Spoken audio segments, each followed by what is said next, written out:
Hey everybody, today we're going to show you how to complete all the quests as well as the boss fights here in the Unmoored world in Dragon's Dogma 2, which is the true ending of the game. So without further ado, let's jump into it. Now the very first thing that you want to do when you spawn into the Unmoored world is complete a side quest called Dreams Apart, which is going to be the side quest that allows you to get your main pawn back, as you've probably noticed that you don't have your pawn alongside you. It's pretty easy to complete. You really don't need to do much. You want to make your way over to the Forbidden Magic Research Lab, and you'll have a little yellow marker on your screen showing you exactly where to go. But once you make your way inside, just go up a couple set of stairs right where the yellow marker is and go inside the room, where you will find Phases standing there as well as your main pawn laying in a bed. Now, when you go inside, you're going to get a decent amount of dialogue, and you can speak with Phases, and you'll have multiple different options that you can select to speak with him about. One of which being what's wrong with my pawn, and the other option being what's happening. And you can just ask him both of these options. He'll give you a little bit more dialogue about what's happening in the Unmoored world. And after you have a little bit of dialogue with him, your pawn will then stand up and start speaking with you. And that'll be it. Once the dialogue is over, the quest will be complete, and you will now have your pawn to be able to move freely around the world with. Now, the next thing we're going to do is make our way outside, and if you open up your map, you'll see just southeast of Bakbattahl is going to be a giant red beam coming from the sky. We're going to make our way over to that beam and interact with it using the God's Bane blade. Now, after you interact with it, you'll get a little bit of a cutscene with a cool, solid dragon falling from the sky onto the ground.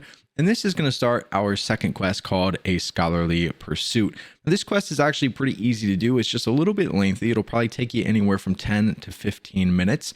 And what's going to happen, that dragon's going to fall to the ground, and it's going to be surrounded with a purple glow. As you approach the dragon, you're going to have two cutscenes. The first one's going to show a bunch of rocks falling down. So you'll approach it, you'll see that little cutscene, and then you want to continue to move towards it, and it's going to give you a second cutscene.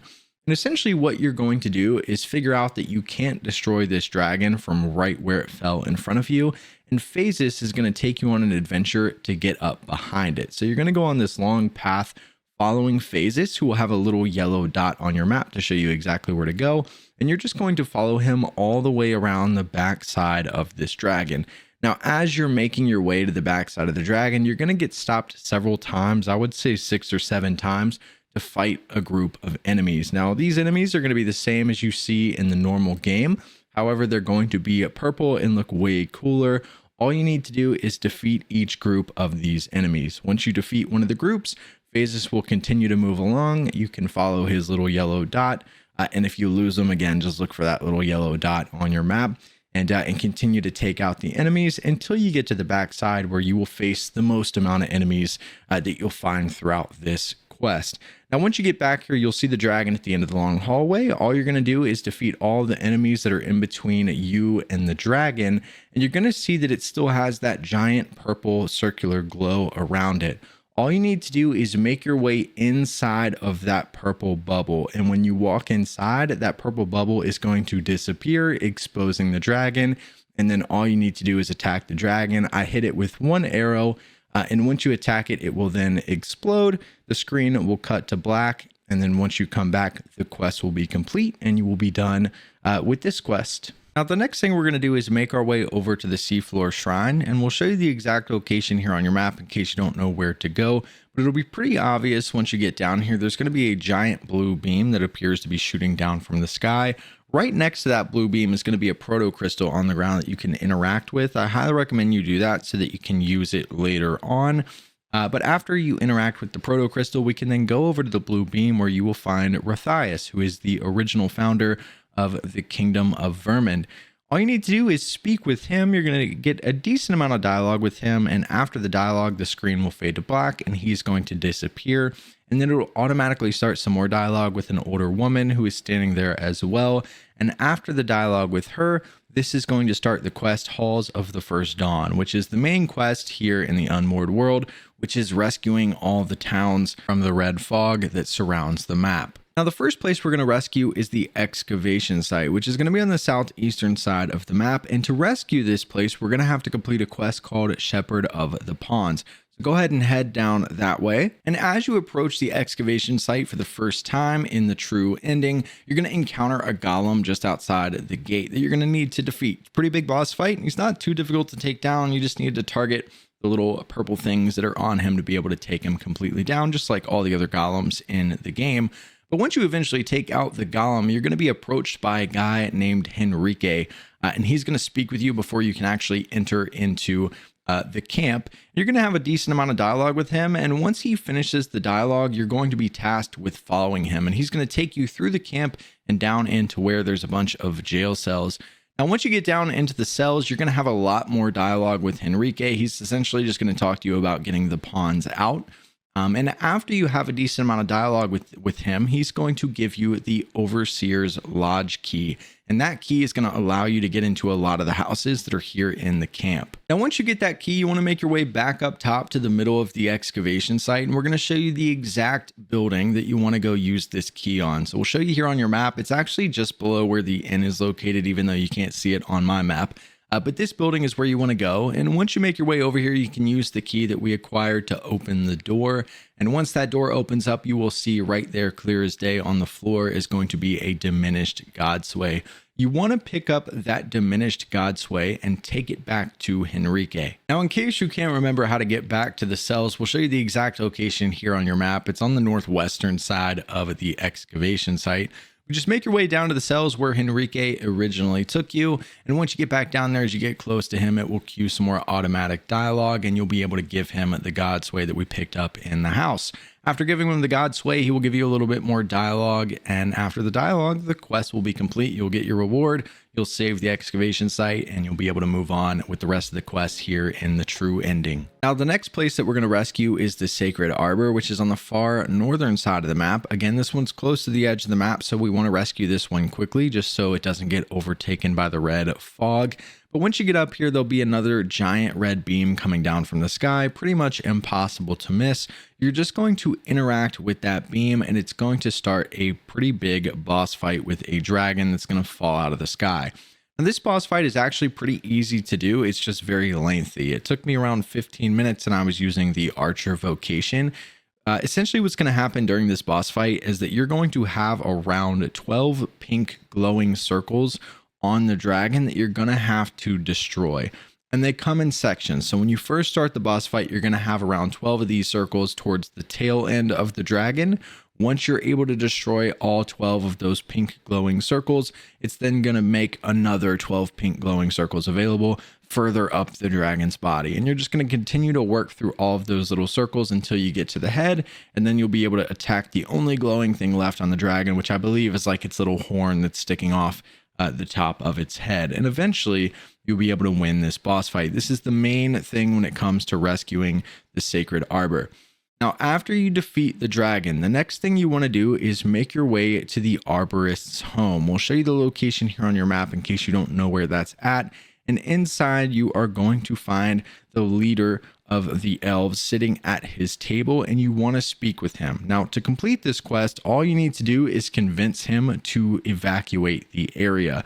If you're lucky and you go and speak with this guy, he will say that he's going to evacuate the place and then the quest will be complete. However, if you're like me and this guy refused to evacuate and he just kept giving you the same dialogue over and over and over again, what you need to do is go and rest at the inn, and this could take you a couple times. So I believe I had to rest at the inn 3 or 4 times, but if you go and rest at the inn that's here in the Sacred Arbor until the next day, and then you make your way back over to the arborist's home and speak with him, you will get a different line of dialogue. Now, it may still be that he's not going to evacuate the arbor, that he's still holding out because he believes he can, hold the place and keep it safe.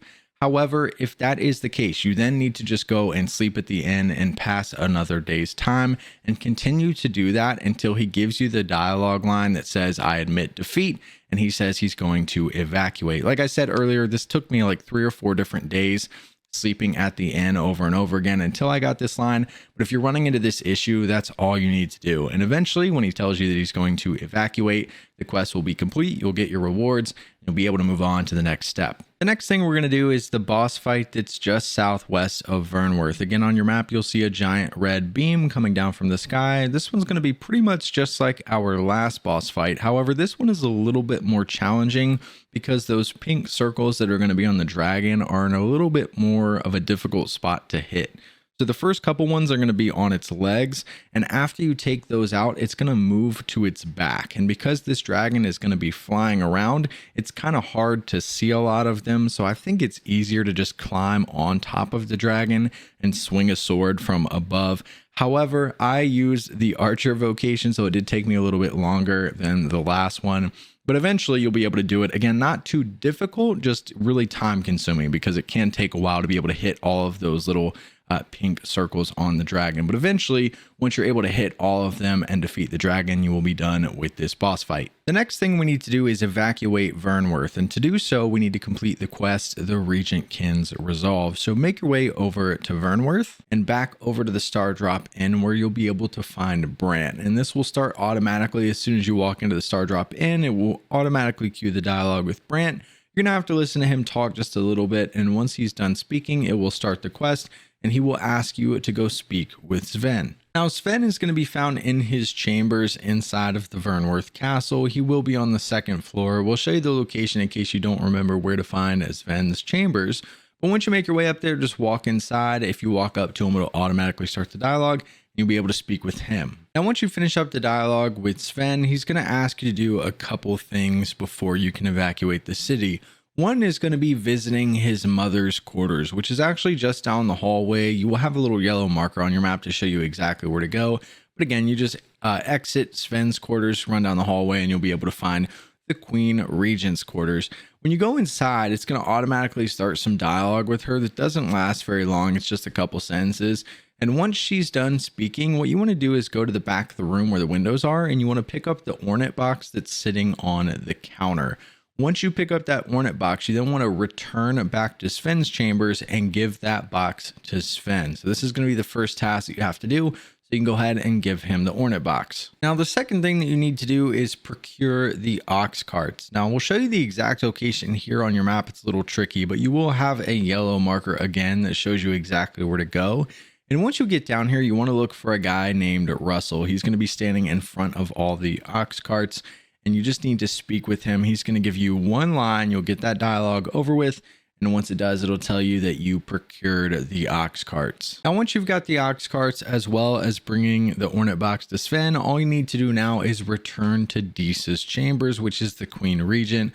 Sven is now going to be in there speaking with the Queen Regent. And once you go in the room, you can speak with Sven. He's going to ask you if you've gotten the ox carts. And once you confirm that you have, the quest will then be complete. And you'll be able to move on to the next step. All right, so this next part is actually really confusing. And I'm going to try my best to make this make sense for you. At this point in the video, you're going to have 2 boss fights remaining in the game. One of which, no matter what you've done in this game, is going to happen through the giant stone monster that came out of the ocean at the end of the game. You'll be able to find him on your map. He is going to be involved with one of the boss fights that we are going to do here in just a second. The other boss fight you may or may not have to do. I'm going to show you a picture. The location of this giant red beam that's coming out of the sky is going to be found just west of the Volcanic island camp. If you have that giant red beam on your map, then you need to go and complete it yourself. It's going to be just like the other boss fights where you interact with it. A giant dragon comes down and you need to attack the little pink circles that are all around the dragon to be able to defeat it. Another standard boss fight, but only some of you may have that. And the reason is that if you didn't stop Talon, the giant stone monster that walked out of the ocean in time, then you're going to have to do the 4th boss fight yourself. And then the giant stone monster will do the 5th boss fight for you. If you did stop him in time and you stopped him before he got up to the excavation site and he collapsed to one knee and he still has both of his arms, then he's going to do the 4th and the 5th boss fight for you. So if you're not seeing that red laser, I've seen people question this on Reddit everywhere. They're like, I don't have that giant red laser on my map. It's because you stopped the giant stone monster in time, which means he's going to be the one to do that boss fight as well. So if you see the red laser there, go do that. That is going to be your next step. If you don't see the red laser there, then you're in luck. You actually get to save yourself a little bit of time. And the next thing you're going to do is the quest When Wills Collide, which is essentially you doing nothing but watch the giant stone monster fight the next two bosses.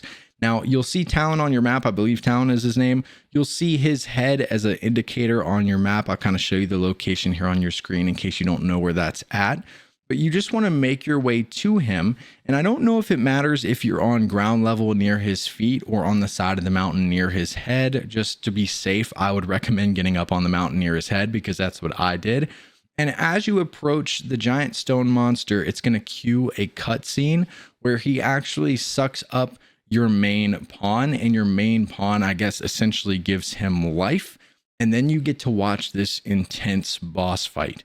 Now, like I said, if you had to manually do the fourth boss fight, then you're only going to watch the stone guy fight one person. However, if you didn't have that red beam on your map, you're going to have to watch two boss fights, and they're back to back. It's really quick, doesn't take too long, and you don't have to do anything. You can move around and find a different location to watch the fight because it does happen a little bit far away. But at this point, all you have to do is wait. So when you take your main pawn, you just need to walk up to the giant stone guy that's crouched on the ground. It'll cue a cutscene, your pawn will go inside of him, and then he is going to do the boss fights. For some of you, it'll be 1, and for some of you, it will be 2. But either way, this is a quest called When Wills Collide, and all you have to do is watch. So you just want to kind of hang out and watch this until he ends up defeating all of the bosses that he's going to. And at the end of that, you will get the quest complete for When Wills Collide. Now, the next thing we need to do is evacuate the Volcanic Island camp, which is pretty simple to do. We just need to complete a quest called The Importance of Aiding Ernesto, which is just going to be escorting an old couple back to the camp. So the first thing you need to do is just make your way inside the Volcanic Island camp. And once you go inside, it's going to cue a cutscene where you're going to get a little bit of dialogue from a couple of different characters, including a guy named Ernesto. And he's going to say that he can't evacuate the camp because the old couple's not there and we need to go and rescue them. At this point, you're going to have a little yellow triangle that pops up on your map. It's not too far away. It's west of the camp, and that's going to be the location of the couple that we need to rescue. So we're just going to travel out there, and once you get there, you can speak with them. You'll get a little bit of dialogue, and they will agree to follow you back. Now, as you bring them back to the camp, you're going to run into certain situations where you'll have to fight some enemies. Nothing too difficult, just standard enemies along the main path. And as you defeat them, you can continue to move. There's even a couple that I believe you can just run by if you don't want to spend time fighting. But all you need to do is escort the couple back to the camp. And once you're able to get both of them inside of the Volcanic Island camp, you will be able to find Ernesto with the little yellow circle. Once again, you just need to make your way up to Ernesto and tell him that you convinced the couple to evacuate. And once you speak with Ernesto, he's going to tell you that he has one more problem, and that it's that the guy named Layman won't agree to evacuate. And Layman is actually the guy who was just speaking with Ernesto before we started speaking with him. And you can actually see him walking away in the background while we're getting the dialogue with Ernesto. What we need to do is finish the dialogue with Ernesto and then chase Layman down. He'll be walking away. Like I said, you can see him in the background. Chase him down and speak with him, and you're going to get a couple different options to select while you're there. You want to select the option Request Guard for Smith and Wife. Now, I'm not sure if it matters which option you choose. I'm just saying this because that's the one that I selected. And when you select that, he's going to agree to do it and change his mind about evacuating. Once you get him on board with evacuating by selecting that option, you can then turn around and return to Ernesto and let him know that you now have Layman on board. He'll give you a little bit more dialogue thanking you for doing that. And then the city or the town, the Volcanic Island camp, will start evacuating, and you'll be able to move on to the final steps. Now, the final place we need to evacuate is Bakbattahl, and we're going to show you the exact location of where you need to go. To do this is we're going to have to complete a quest called Civil Unrest. So make your way to the location that you guys see on your screen. But once you make your way over here, if you go to this exact spot, you're going to cue some automatic dialogue or a little cutscene where you will see Manila running up to two guys that are quarreling in the middle of the street. And she's going to tell them to stop. Now, it's a really short piece of dialogue. Once that ends, it's going to allow you to move around the map again. However, the quest isn't going to start. What you need to do is go up to the two guys that are quarreling and speak to Manila, who's going to be standing there next to them. Once you speak with her, that's going to start the dialogue that's eventually going to start the quest for you. Essentially, you're just going to speak with her for a little bit and tell her we need to evacuate the city. And at that point, she's going to tell you that you need to go around the city and solve all these people's problems that are arguing. And that's what you're going to be able to do to complete this quest. Now, once the quest starts, you're going to have a couple giant yellow circles that pop up on your map here in Bakbattahl. The first one we're going to make our way to is over at the Bakbattahl Vocation Guild. And as you approach the guild, you're going to have two guys outside that automatically start a little cutscene that says they are arguing with each other, essentially. And as you get closer, they're going to tell you to go away. And after a little bit of dialogue with these two guys, they're going to give you an option to select. What you want to select is that you're going to bear witness to their duel. And once you select that option, it's going to start a duel between the two of them.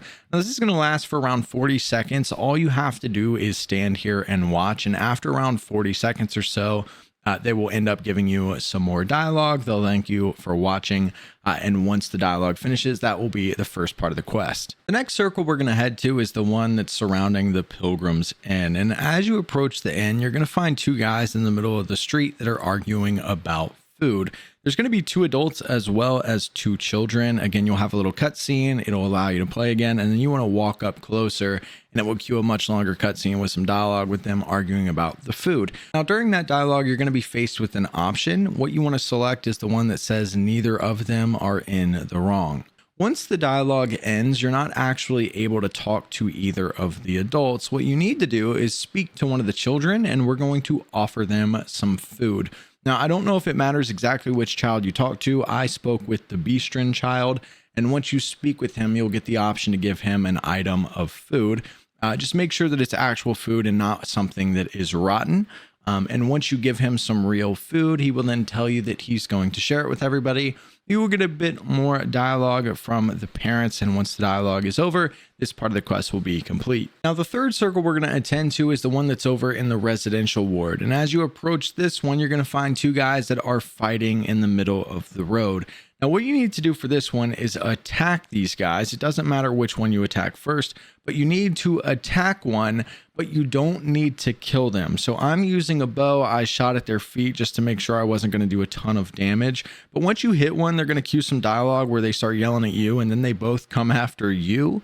And you'll be able to see their health bar above them. What you want to do is just keep attacking them and taking their health down. And after you attack them a couple times, eventually they'll start yelling at you again and tell you to stop attacking them, and then agree to settle their differences. And after they agree to settle their differences, this part of the quest will be complete. Now, once you finish solving the problems in Bakbattahl, we want to make our way back over to where we first found Manella. Now, you'll have a big yellow circle on your map to show you exactly where to go, but she'll be in the same spot that we started the quest. Once you make your way over there, you're going to speak with her and essentially just tell her that you solved the problems. And she is going to ask you to speak with the Empress about evacuation. Now, the Empress is going to be found in the Flame Bearer Palace, and we'll show you the location, but she is going to be in her quarters. And it's pretty easy to get to. It'll be on the first floor when you first walk in. Just go to the back and around to the staircase, and you'll be able to go up to where her room is. And once you get there, it'll allow you to go inside, and all you have to do is walk in the room. And once you do, it'll automatically start some dialogue. You won't have any options at this point. You're just going to sit through the dialogue for a little bit. And once the dialogue finishes, the quest will be complete. Now, once you've evacuated Bakbattahl, you're pretty much done. You can then make your way over to the Seafloor Shrine, where you'll see on your map is the final giant red beam of light coming from the sky. If you interact with that red beam, that is what's going to take you to New Game Plus. So if you're not quite ready, you can mess around in the Unmoored world and focus on leveling up, getting yourself more Worm's Life crystals. The Dragon Forge is also now going to be located here in the Seafloor Shrine right next to that red beam, so you can find him there if you want to purchase anything. But pretty much everyone on the map is going to be in the Seafloor Shrine, so this is where you're going to be able to purchase pretty much everything. Now, when you are ready to move on, I'm not going to show you because I didn't record it, but it's not too difficult. You just interact with the red beam, and this is your final sequence, which essentially is just going to be a credits rolling screen, and all you have to do is make your way to the top of the dragon. You're just going to be holding on to the dragon, and you need to make your way up to the top of it. So pretty simple, but that's just going to be the way to get to New Game Plus when you're done. But this is how to complete the entire Unmoored world here in Dragon's Dogma 2. Hopefully this video helps some of you guys out. I appreciate you watching, and we'll see you in the next one.